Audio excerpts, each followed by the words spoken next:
इस वीडियो में हम पृथ्वी और हमारा जीवन कक्षा 6 की जो पाठ्य पुस्तक है उसके पाठ 1 हमारा सौरमंडल इस पाठ के बारे में अध्ययन करेंगे।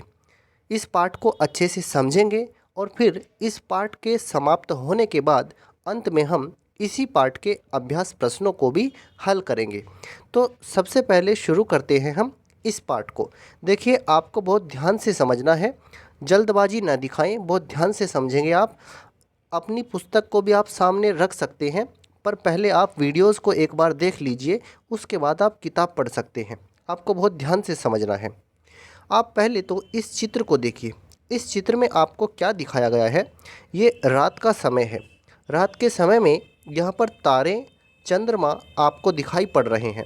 ये बच्चा अपने घर बाहर खुले मैदान में, इसकी चारपाई बिछी हुई है।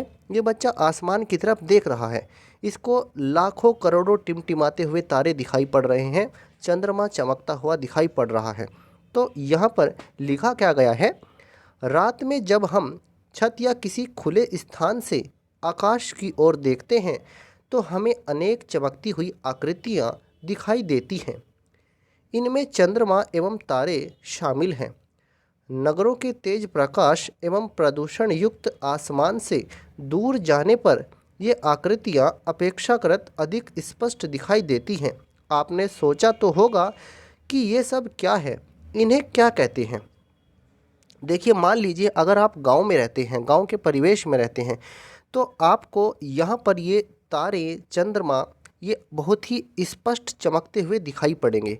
और अगर मान लीजिए आप शहरों में रहते हैं, तो ऐसी जगह पर रहते हैं जहाँ प्रदूषण बहुत ज़्यादा है, तेज़ प्रकाश, वहाँ बड़ी बड़ी लाइटें लगी रहती हैं खंभों के ऊपर, तो उससे थोड़ी सी ये आपको अस्पष्ट दिखाई पड़ती हैं। लेकिन अगर आप थोड़ा उससे दूर चले जाएंगे, प्रदूषण से दूर चले जाएंगे, तब आप जाकर देखेंगे तो आपको बहुत ही ये स्पष्ट दिखाई देगी।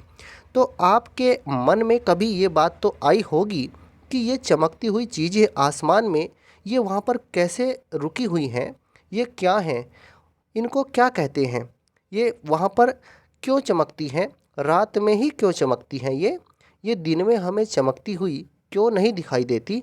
ऐसा आपके मन में ज़रूर आता होगा। तो इन प्रश्नों के उत्तर आपको इसी पाठ में मिलेंगे।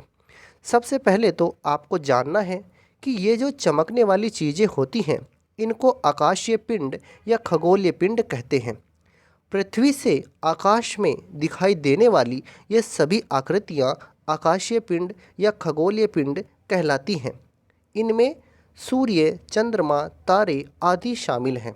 अगर आपसे कोई पूछता है कि आकाशीय पिंड या खगोलीय पिंड क्या होते हैं, तो आपको क्या बताना है कि रात के समय, या मान लीजिए आप रात को देखते हैं तो आपको तारे, चंद्रमा ये दिखते हैं, दिन में आपको सूर्य दिखता है। तो पृथ्वी से जब आप देखते हैं तो आकाश में आपको जो भी आकृतियाँ दिखाई पड़ती हैं, जो भी आकृतियाँ चमकती हुई दिखाई पड़ती हैं, कुछ ऐसी भी आकृतियाँ होती हैं जो आपको दिखाई नहीं पड़ती हैं, लेकिन वे आकाश में मौजूद हैं। इन सभी को हम आकाशीय पिंड कहते हैं, या इनका दूसरा नाम है खगोलीय पिंड। ठीक है। सूर्य, चंद्रमा, तारे, जैसे आगे आप पढ़ेंगे इसी पाठ में, उल्का पिंड होते हैं। इसके अलावा और उपग्रह भी होते हैं। ये सभी चीज़ें, सारे के सारे जो भी आपको आकाश में दिखेंगे, इनको हम आकाशीय पिंड कहेंगे। अब आपको विचार करना है, आइए विचार करें।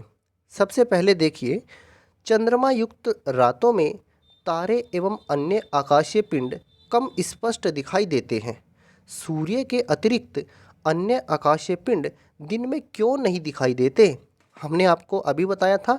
आपके मन में ये बात तो ज़रूर उठती होगी कि रात के समय जब हम आसमान में देखते हैं, आसमान की तरफ देखते हैं, तो हमें चंद्रमा, तारे ये दिखाई पड़ते हैं। और जब चंद्रमा नहीं रहता है आसमान में, तो तब हमें तारे और ज़्यादा स्पष्ट दिखाई पड़ते हैं। और दिन में जब हम देखते हैं आसमान की तरफ, तो हमें केवल सूर्य ही दिखाई पड़ता है। ये तारे कहाँ चले जाते हैं? तो ये बातें आपके मन में ज़रूर आती होंगी। सूर्य के अतिरिक्त अन्य आकाशीय पिंड दिन में क्यों नहीं दिखाई देते?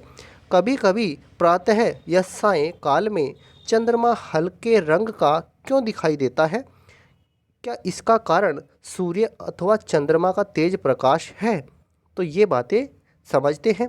रात के आकाश में टिमटिमाती हुई आकृतियों में तारे और अन्य आकाशीय पिंड शामिल हैं। तारे गर्म गैसों से बने गोले हैं। जैसे सूर्य भी आग का गोला है, उसी तरह से तारे भी ये भी गर्म गैसों से बने आग के गोले ही हैं। इनमें स्वयं द्वारा उत्पन्न प्रकाश एवं ऊष्मा होती है। जिस तरह से अगर आप बात करें सूर्य की, सूर्य भी एक तारा ही है। सूर्य बहुत गर्म होता है, वो भी आग का गोला है। उसी तरह से तारे जो होते हैं ये भी बहुत गर्म होते हैं। ये भी आग, इनमें भी आग, बिल्कुल आग जलती रहती है, गैसें इनमें जलती रहती हैं। ये भी बहुत गर्म होते हैं, लेकिन ये पृथ्वी से बहुत दूर हैं, इसलिए ये हमें बहुत छोटे दिखाई पड़ते हैं। जबकि सूर्य सूर्य भी एक तारा है, लेकिन वो हमें थोड़ा बड़ा दिखाई क्यों पड़ता है? क्योंकि वो उन तारों की तुलना में पृथ्वी से थोड़ा पास है। वो तारे तो बहुत दूर हैं, लेकिन सूर्य वो पृथ्वी से उन तारों की तुलना में पास है, इसलिए वो थोड़ा बड़ा दिखाई पड़ता है। जिस तरह से सूर्य में अपना प्रकाश होता है, अपनी ऊष्मा होती है, उसी तरह से तारों में भी अपना प्रकाश और ऊष्मा होती है। अगर आप ये सोचते होंगे कि ये तारे बहुत ठंडे होते हैं, ये बर्फ़ के जैसे ठंडे होते हैं, तो ये सोचना गलत है। तारे बहुत गर्म होते हैं, ये गैसों से बने गोले हैं। इनमें इनमें आग धधकती रहती है, ये गैसें जलती रहती हैं। इनमें स्वयं द्वारा उत्पन्न प्रकाश एवं ऊष्मा होती है। हमारे आकाश में अरबों तारे हैं, अरबों खरबों तारे हैं हमारे आकाश में। बहुत से तारे हमसे इतने ज़्यादा दूर हैं कि उन्हें हम बिना शक्तिशाली दूरदर्शी के नहीं देख सकते। कुछ तारे तो हम बिना किसी यंत्र की सहायता से ही देख लेते हैं, लेकिन कुछ तारे इतनी दूर हैं कि उन्हें किसी दूरदर्शी के माध्यम से अगर देखें तभी वो दिखाई पड़ेंगे, इसके अलावा वो हमें दिखाई नहीं पड़ेंगे। हमारा सूर्य भी एक तारा है जो पृथ्वी के सबसे निकट है। ये बात आपको याद रखनी है। सूर्य हमें बड़ा दिखाई क्यों पड़ता है? क्योंकि सूर्य भी एक तारा है और वो हमारी पृथ्वी के सबसे निकट है। ये बात आपको याद रखनी है। अब आप एक चीज़ देखिए, मान लीजिए आप एक सड़क पर यहाँ यहाँ खड़े हैं और आपके पास मान लीजिए ये कुछ पेड़ खड़े हैं, तो आप क्या देखेंगे? जो सबसे पास का पेड़ होगा वो आपको बड़ा दिखाई देगा, और जो सबसे दूर का पेड़ होगा वो आपको सबसे छोटा दिखाई पड़ेगा। क्यों, ऐसा क्यों होता है? जो सबसे दूर का पेड़ है वो सबसे छोटा दिखाई पड़ता है।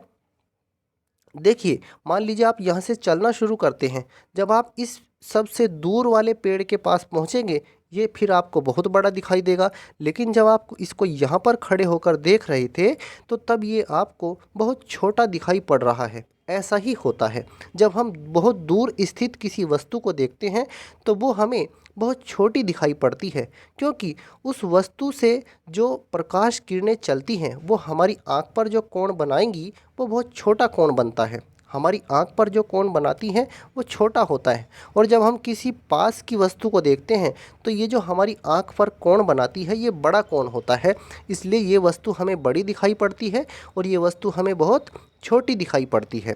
अब देखिए, विचार करके देखिए।